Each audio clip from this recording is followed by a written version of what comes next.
Magandang araw po sa inyong lahat. Maraming salamat po sa muli ninyong pagsama sa atin. Sa pagkakataong ito, makikinig tayo sa isa na namang totoong damdamin, mabibigat na desisyon, at mga lihim na matagal nang kinimkim. Ito ang isang confession na maaaring magbigay ng aral, pag-asa, at paalala sa bawat isa sa atin. Welcome to GK Diaries. Ako si Marcela, 56 years old na. May edad man, ngunit hindi may tatangging maganda pa rin ako. Kinakasama ko sa bahay ang aking anak at ang asawa nito. Samantalang ang asawa ko naman ay matagal nang pumanaw. Mayroon kaming all-around boy o katiwala. Mas pinili ko ang lalaking katulong dahil may mga gawaing mabibigat, lalo na may mga negosyo ako. Si Lando, ang boy namin, mabait na binata at masipag. Nasa edad 23. Siya rin ang lagi kong kasama. Laging nariyan para sa akin. Dahil madalas ay abala sa trabaho ang anak ko at ang manugang ko. Stay in siya sa bahay.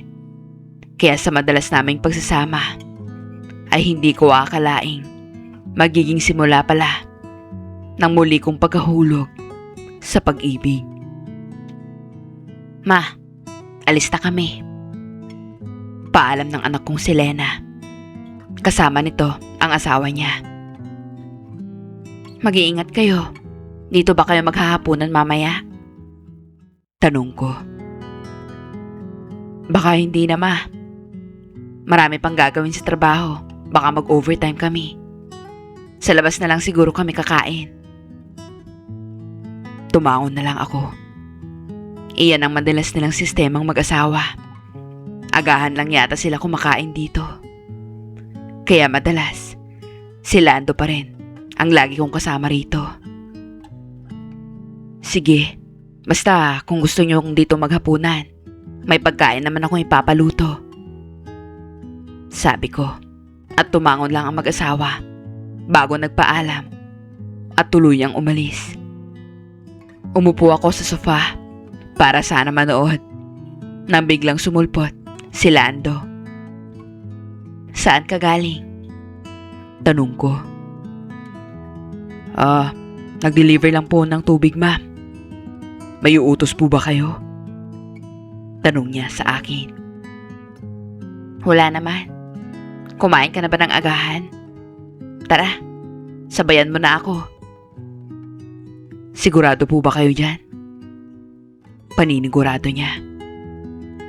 Tumangon naman ako. Ngumiti ito ng pagkatamis-tamis.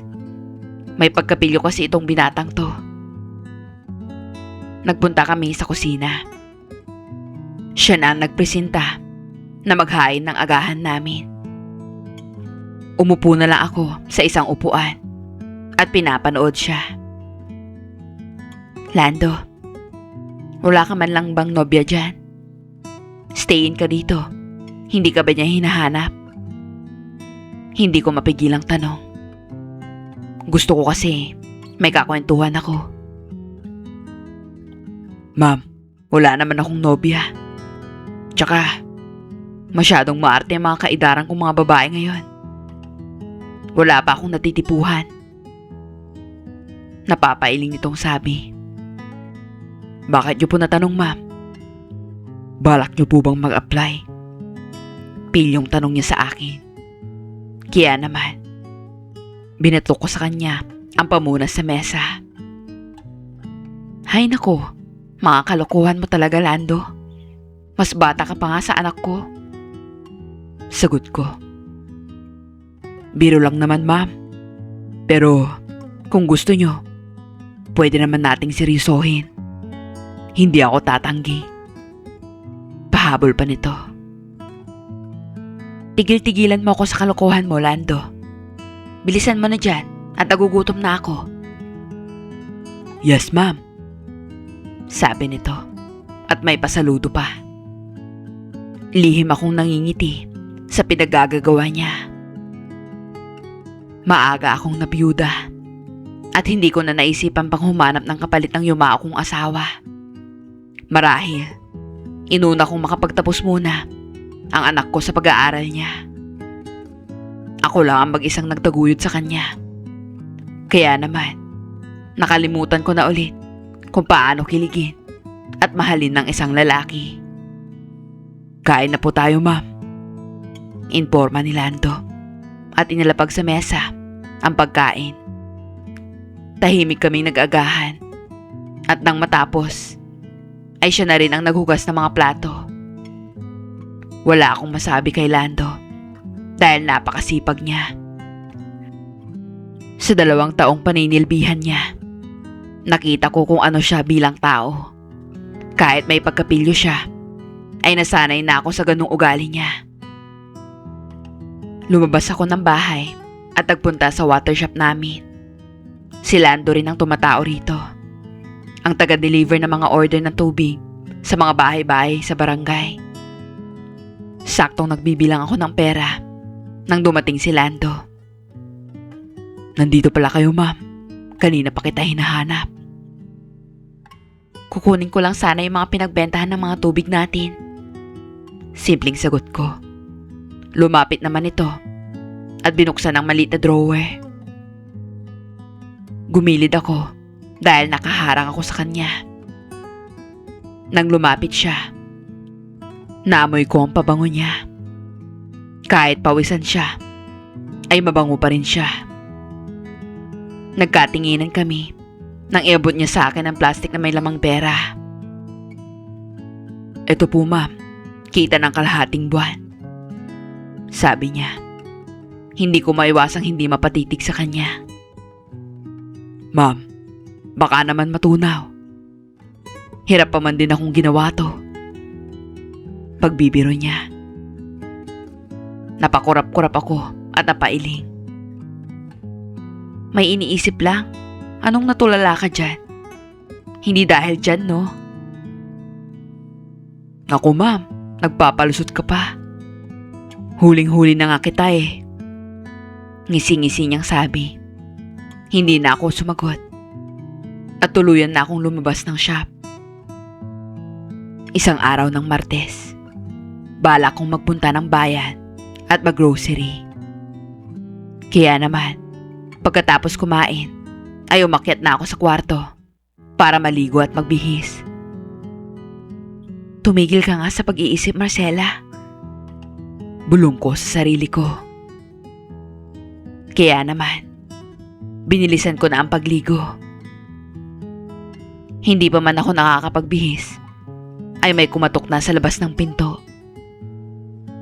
Ma'am, andyan po ba kayo? Bakit? Anong kailangan mo? Tanong ko, sabay bukas ng pinto. Tumambad sa akin si Lando. Medyo nagulat siya sa nakita niya.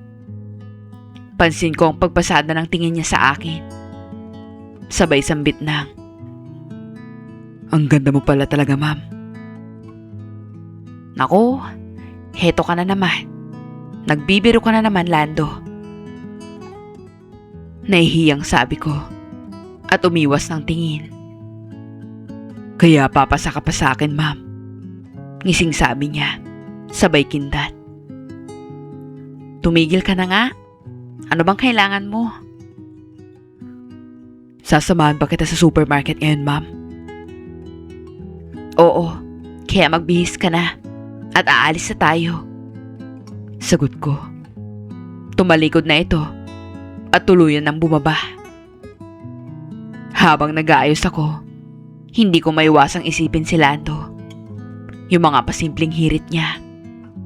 Akala ko noon, hindi na ako makakaramdam ng kahit anong kilig dahil sa edad ko. Pero kay Lando, para akong bumalik ulit sa pagkadalaga. Hindi ko may tatanggi na hindi ako tinatamaan sa mga hirit niya. Halos mag-1 dekada na akong walang asawa. Kaya halos 1 dekada ko na rin nakalimutan kung paano ulit maging babae. Hindi lang isang ulirang ina. Pero wala sa plano ko na pumatol sa mas bata pa sa anak ko. Lalo na sa edad kong ito. Mahirap na maniwala sa mga biro.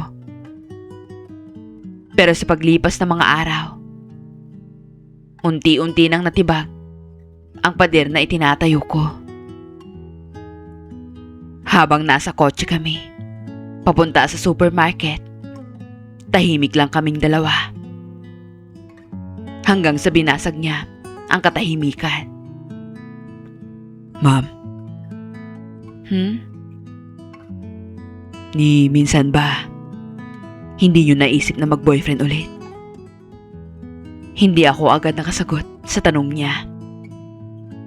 Tumingin ako sa kanya. Tsaka sumagot. Simula nang nawala ang asawa ko, hindi ko na naisip yun. Marami man ang gustong pumorma noon. Pero hindi ko na naisip pa dahil gusto kong mabigyan ng magandang future ang anak ko.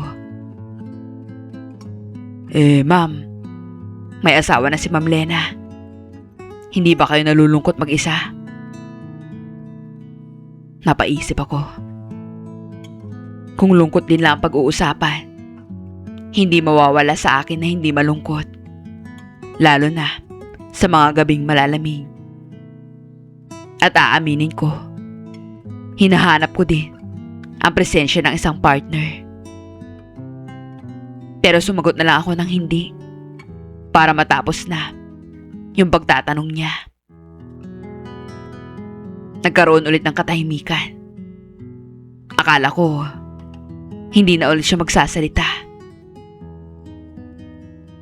Pero ma'am, sambit niya, dapat may makakasama pa din kayo. Kasi hindi naman laging nasa poder niyo si Ma'am Lena. Andyan ka naman. Bakit? Aalis ka na ba? Hindi ko napigilan ang sarili ko.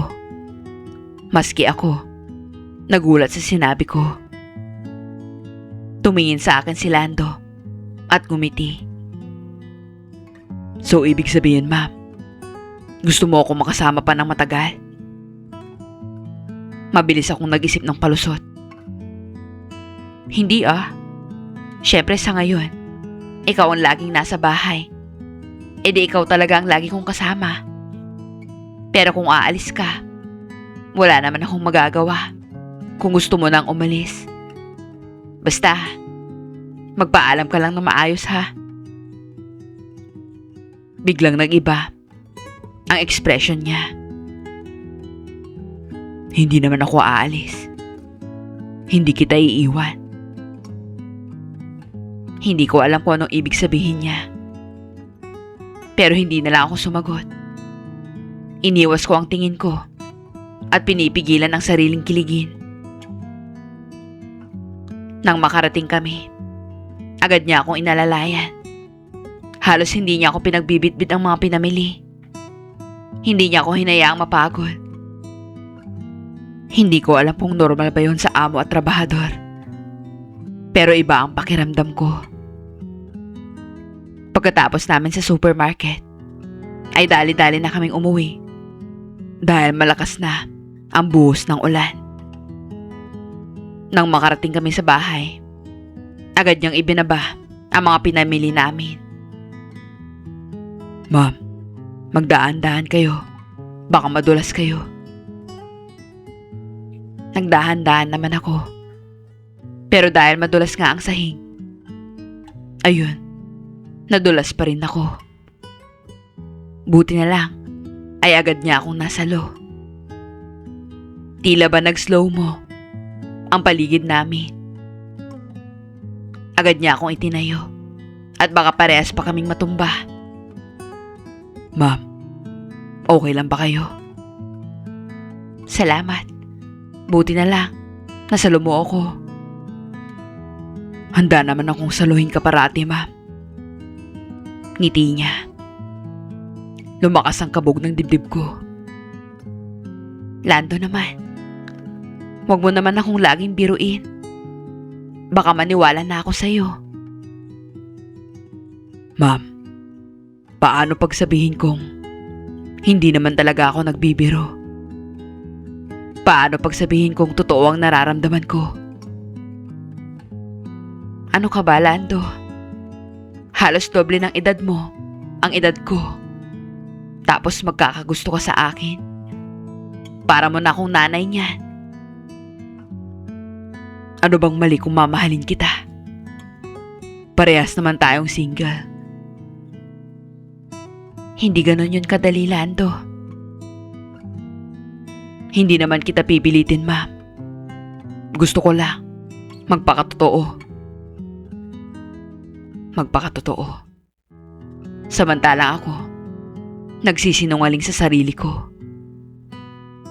Sasagot pa sana ako nang biglang dumating si Lena at ang asawa niya. Ma, bakit nandito kayo? Nasa labas pa kasi kami ni Lando. Hindi pa tuluyang nakakapasok ng bahay. Kakauwi lang din namin galing supermarket, anak.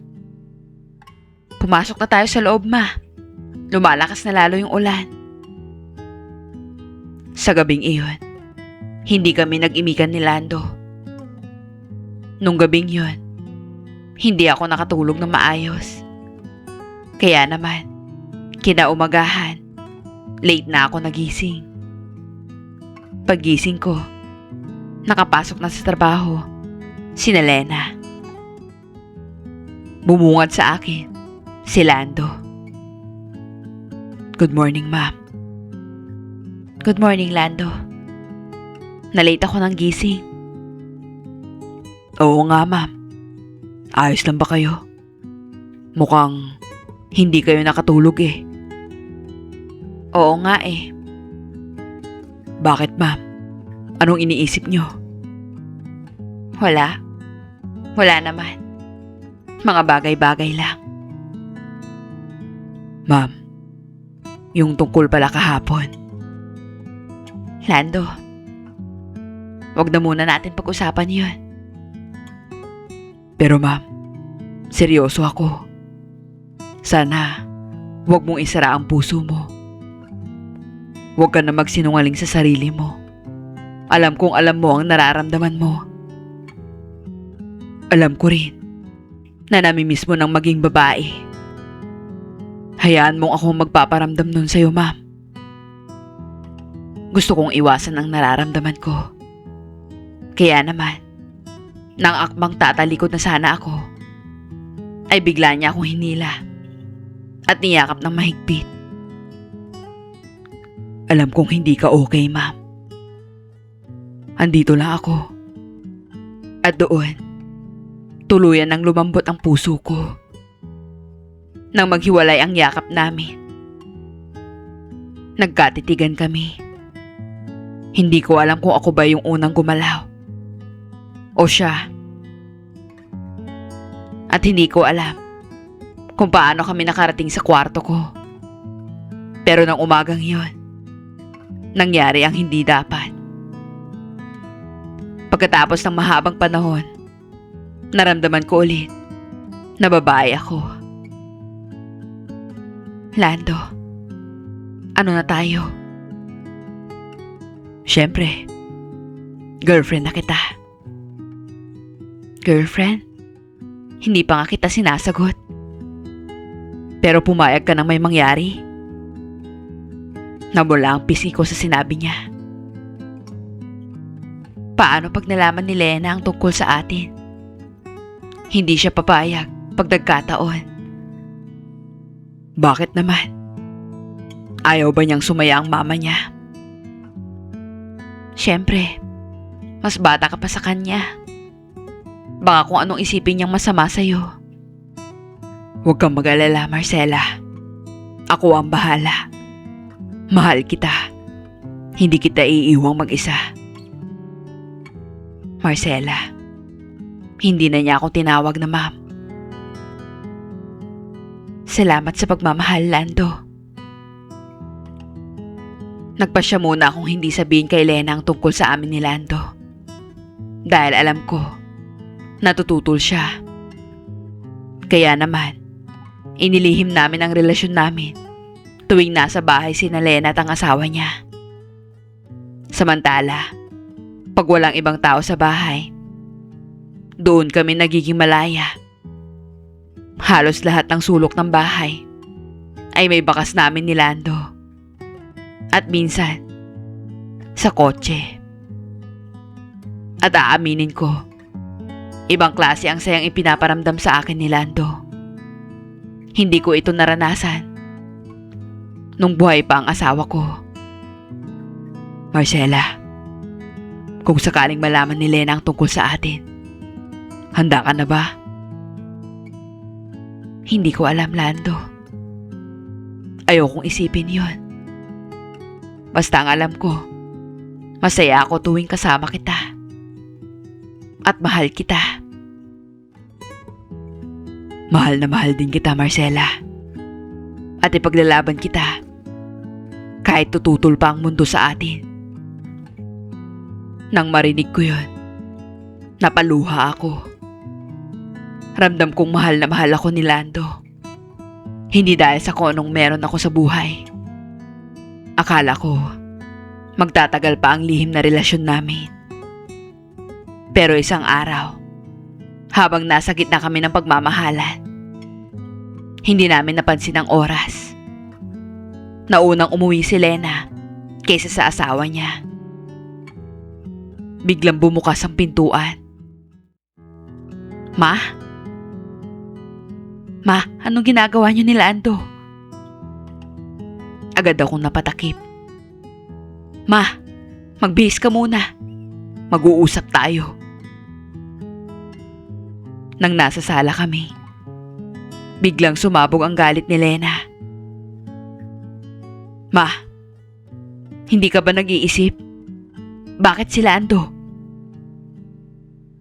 Anak, wala namang mali kay Lando ah. Ma, naririnig mo ba yung sinasabi mo? Naririnig mo ba ang sarili mo? Mas bata pa yan sa akin. Tapos papatusin mo.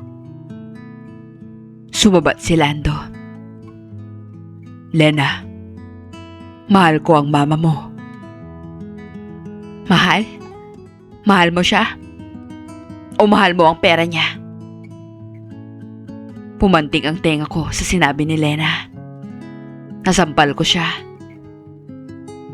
Huwag mo siyang pagsalitan ng ganyan dahil hindi siya kapareho ng iniisip mo. Hindi ko napigilan ang sariling hindi ipagtanggol si Lando. Ma, binibilog ka lang ng lalaking yan. Binibilog lang niya ang isip mo. Niloloko ka lang niya. Gagamitin ka lang. Dapat dyan, palayasin na dito para tigilan ka na. Kung may aalis man dito, hindi siya yon, kundi kayo ng asawa mo. Hindi mo alam ang sinasabi mo. Masyado kang mapanghusga. Hindi kita pinalaki ng ganyan, anak. Minsan lang. Ngayon lang ulit ako nagmahal ng ganito. Magmula nang nawala ang papa mo. Tapos hindi mo pa ako mapagbibigyan. May diin ang bawat salitang sinasabi ko. Naiintindihan kong gusto mo, ma. Pero hindi ko matanggap nang ipapalit mo kay papa ay mas bata pa sa akin. Anak, pati ba naman ikaw? Huhusgan ako. Sa lahat ng tao, ikaw pa ang naunang humusga na para bang hindi mo ko ina. Kung hindi mo irerespeto ang desisyon ko, umalis na kayo ng asawa mo rito. Madiing sabi ko. At talagang pipiliin mo ang lalaking yan kaysa sa akin, anak mo. Darating ang araw, ma. Magpapasalamat ka sa akin dahil tumutulong ako sa inyong dalawa. Galit na sabi ng anak ko bago lumabas ng bahay kasama ang asawa. Kumirot ang dibdib ko dahil sa emosyon. Hindi ko akalaing magagawa ko yon sa anak ko. Hindi ko namalayan. Umiiyak na pala ako. Namalayan ko na lang na pinupunasan ni Lando ang mga luha ko. Sorry. Mahinang sabi niya. Sorry dahil sa akin nag-away pa kayo ng anak mo. Maiintindihan niya rin ako balang araw. Siguro, mas magandang bigyan ko muna siya ng oras. Baka sakaling magbago ang pananaw niya sa basehan ng pag-ibig. Malungkot kong sabi at tipid ng umiti. Papatunayan nating mali siya. Pagpapagaan niya ng sitwasyon. Pagkalipas ng 5 taon, hindi ako iniwan ni Lando. 5 taon din akong hindi kinausap ng anak ko. Si Lando, nanatili sa buhay ko. Hindi niya ipinaramdam sa akin ang agwat ng edad namin. Minahal niya ako sa paraang hindi ako nagduda. Pinatunayan din niya na hindi pera ang habol niya sa akin dahil naghanap siya ng ibang trabaho para mapatunayan na hindi siya aasa sa pera ko. Hindi din siya nanghingi ng kahit anong pera sa akin sa loob ng 5 taong pagsasama namin. Kaya naman, masasabi kong swerte ako sa kanya. Isang araw, dumating ang hindi ko inaasahang pagkakataon. Dumalaw ang anak kong si Lena, kasama ang asawa niya at ang anak nila. Oo, may anak na sila. At ngayon lang niya ipinakilala sa akin. Ma, ang anak ko po, si Sela. Isinunod ko sa pangalan mong Marcela. Lena, anak. Miss na kita. Namiss din kita, ma. Sorry po. Sorry po kung ngayon lang ulit kami nakadalaw sa'yo. Mahigpit kaming nagyakapan. Ma, pasensya na. Patawarin mo ko sa lahat ng nabitawan kong salita noon. Ayoko lang na masaktan ka. Hayaan mo na, anak. Ilang taon nang nakalipas. Matagal na kitang napatawad. Mabuti nga't dumalaw kayo. Akala ko, habang buhay mo na akong kakamuhian. Ma, magagawa ko ba yun? Pasensya na talaga kung hinusgahan ko si Lando. Sakto, lumabas din si Lando. Lana. Lando, pasensya na sa mga nasabi ko noon. Hindi pa naman siguro huli para mabuo ang pamilya natin, di ba? Basta, huwag mo lang lolokohin si Mama. Huwag kang mag-alala, Lena. Mahal na mahal ko ang mama mo. At kahit anong mangyari, hinding-hindi ko siya iiwan. Aba, dapat lang no. Dahil kung hindi, ako talaga makakalaban mo. At doon, nagtawanan kaming lahat. 5 taon ang lumipas. At naging okay din ang lahat. Nagkaroon ng kapatawaran ang bawat isa. Hindi na muling tumira sa poder ko sina Lena. Pero madalas na silang bumibisita sa amin. Si Lando naman, patuloy ang pag-aalaga sa akin. Hindi man perpekto ang relasyon namin. Nakita ko sa kanya kung gaano siya nag-mature simula nang naging kami.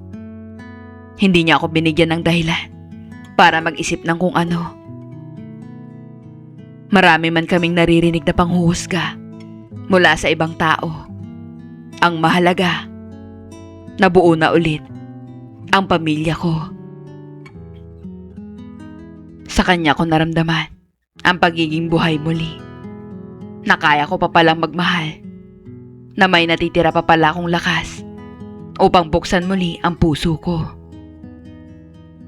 Natutunan ko na ang tunay na pagmamahal ay hindi sinusukat ng edad, estado o tingin ng lipunan.